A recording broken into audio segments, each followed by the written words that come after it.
joining us this evening. Mohandas Pai of Manipal Global Education. Also with us, Sanjay Kapoor, the former CEO of Bharti Airtel on the phone line. Rajan Matthew, representing the COAI, and Telecom analyst Romal Shetty. Gentlemen, appreciate you joining us. Mr. Pai, let me start by asking you, because you've been putting out very enthusiastic tweets. As someone who watches the digital space closely, how do you see what Mukesh Ambani is calling Reliance's datagiri? Let me say first that what has been announced is truly disruptive of the existing industry.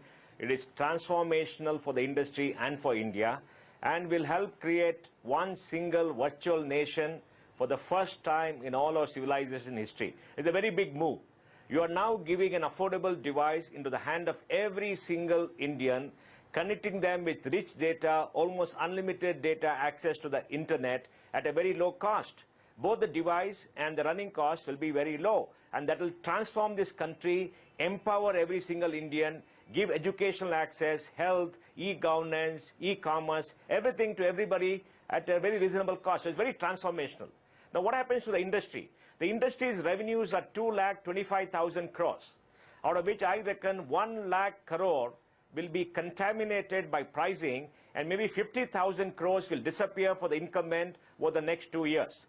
The incumbent players have been giving a lousy service, high call drops, not enough data, almost cheating all their customers, including me. And we are all very upset. We're waiting for Reliance Jio to come, and so many of us are going to shift, and the substitute impact is going to be tremendous.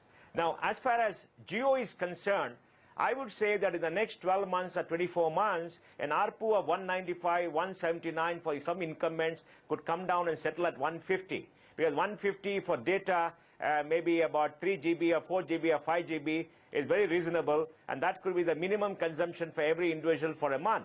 Now, I would estimate that the incumbent, that the challenger, that is Reliance Jio, will get 500 million customers in about 4 months, earn 7,500 crores a month, 90,000 crores a year. So the total revenue of the industry could go up from 2,25,000 crores to maybe 3 lakh crores, because the penetration will go up, data charges will go up despite the contamination. Well, thanks very much for that back-of-the-envelope math, Mohandas Pai. But Rajan Matthew, I want to come to you now, because we've seen a fairly aggressive and perhaps unexpected move coming in there from Reliance Jio. What have you made of the data tariffs offered by the company? And what does this mean now as far as incumbents are concerned? How worried are incumbents today? So thank you very much. First of all, welcome to Jio into the real live marketplace, and it's a really great day for consumers as well as for the industry. And I think the announcements, the 10 points that Mr. Ambani laid out are very on spot and very compelling again for the consumer. In terms of the price points, I think they're very aggressive price points. Clearly, Mr. Ambani expects to make money out of his tariffs. So when you start at 19 rupees, going up to 49 rupees, going out to 499 rupees, those are all price points that are not totally detrimental to the industry. So I think the industry will react, will respond, and it is going to be in the competitive landscape as to how companies position against us. But these are not really sort of killer type tariffs that are going to do away with the competition.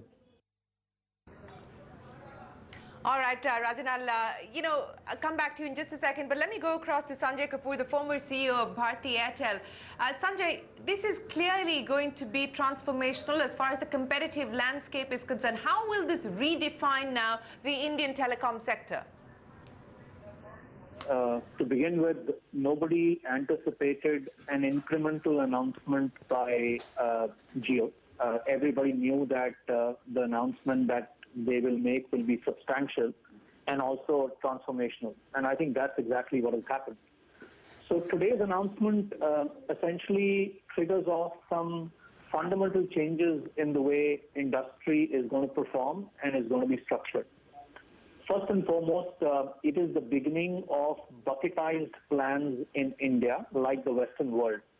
So now you pay for a bucket, and in that bucket is some data, there is unlimited voice, there are some free content and services and messaging, etc., etc.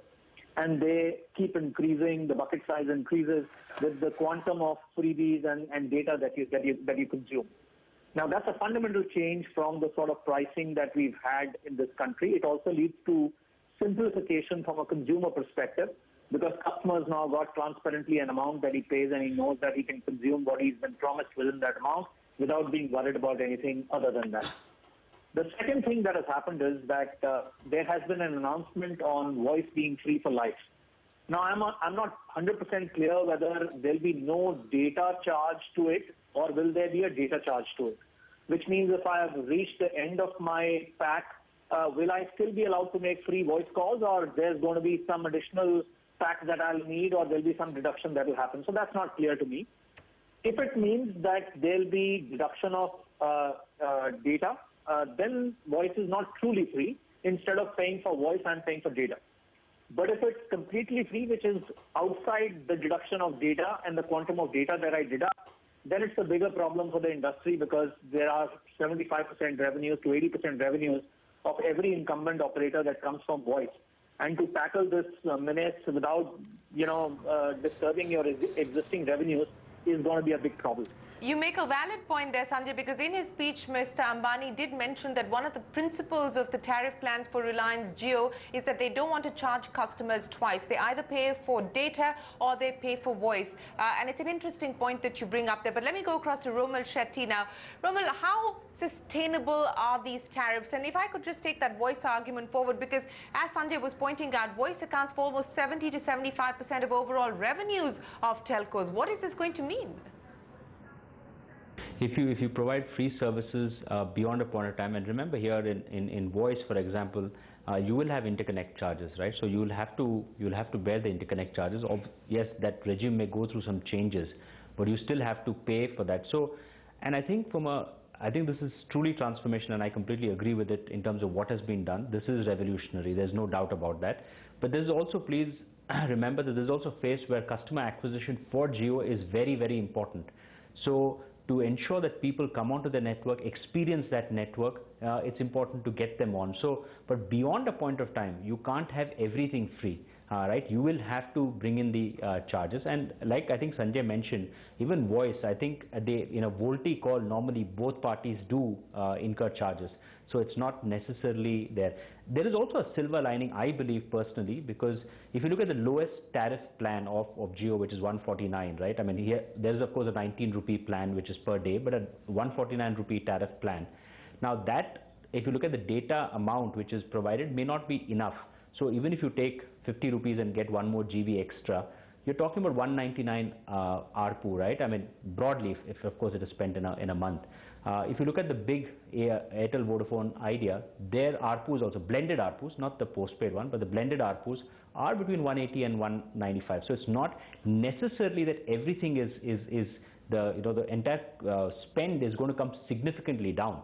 It's just that you're moving from a very voice-led model to a very data-led business model.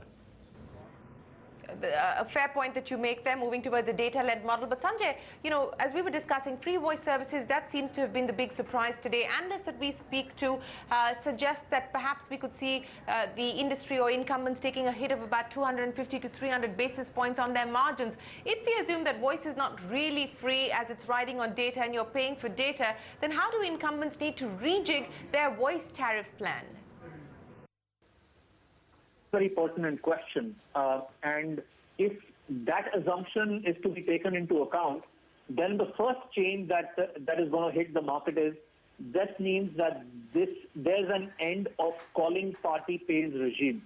We've all been used to in voice that only one leg gets paid for, which is the calling party, and the receiving party pays nothing. But in case of data, both parties pay. The receiving party pays and the calling party pays for the data charges, right? So that's an end of that regime. But suppose I'm an operator, an incumbent operator, and I have to now move to this bucketized plan and have to charge for voice as a part of my data. The biggest hurdle that I see with incumbent operators is they need to make some long-term strategy choices on the technologies that they use. So while Jio has only one 4G LTE technology, the incumbent operators have 2G, 3G, 4G, right? And 2G is nothing but TDM. It is not IP. And if I don't have IP-based technologies, then my ability to convert voice into data is not going to happen. Therefore, I have to take a call whether I close down 2G or I close down 2G and 3G and move to only 4G, or keep 3G and 4G alive and keep 2G, kill 2G. So those are the sort of choices that operators have to make for long term, because this change cannot happen overnight.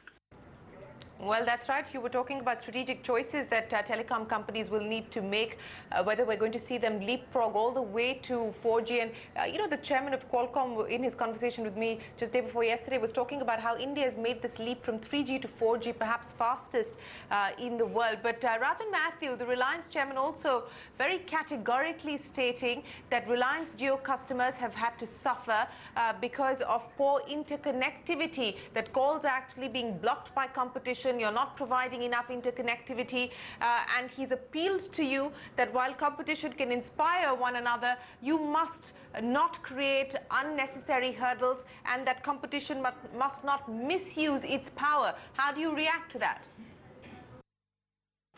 Clearly, the incumbent operators will not agree with that, because I believe the whole contention of the argument was vis-a-vis, is this a commercial service launch or is it quote-unquote in the nature of a test?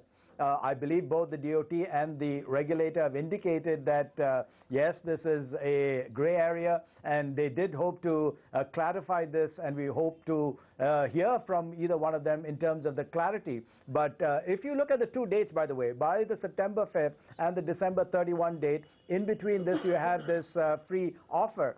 Our particular perspective at this point, or at least the incumbents' particular point of view, would probably be that September 5th is really the launch date of commercial service.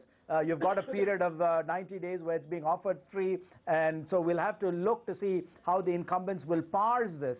But again, this is the whole contention. Is it commercial or is it not? If it's not commercial service, the blockages perhaps will continue because of the unclarity that prevails. And so this is something that we will have to wait to see vis-a-vis from the DOT or the TRAI. And the government so far has stayed out of this debate. But Mohandas Pai, hypothetical question to you, because you were talking about the poor service that consumers like us have had to suffer. But given what we are seeing that's happened today, given the fact that this industry is debt-ridden, we've got a large spectrum auction coming up on the 1st of October. If you had one piece of advice to give to the incumbents, you know, if Sunil Mittal is listening, what would you say to him? No, I would tell Sunil to improve his service. His service sucks. I've been a member, I've been having his service for the last 15, 16 years, ever since he came on. I paid through my nose, and I got complaints. There are call drops, and I don't get my data, I feel cheated. I pay through my nose every day, and I tell him, please improve your service and take care of our customers and make sure they're happy with you. I'm not happy at all. And I tweet about it, and everybody tells me nobody is happy with the service Sunil gives. So I'll tell him, take care of his service, upgrade your network, be lean and mean, and fight it out, and may the best player win. And right now, I'll put my money on Jio, because I've been treated shabbily for the last 3-4 years, and I don't like it. And I'm a very good customer, very loyal customer, and I paid through my nose, and I'm very, very angry and upset. So I would say, please improve your service, take care of our customers, and I'm sure you'll get your due share and hopefully do well. Well, it's the angry young man here on India Business Hour, Mohandas Pai. Appreciate you joining us, Romal Shetty, Sanjay Kapoor and Rajan Matthew. Thanks very much indeed. Well, we're not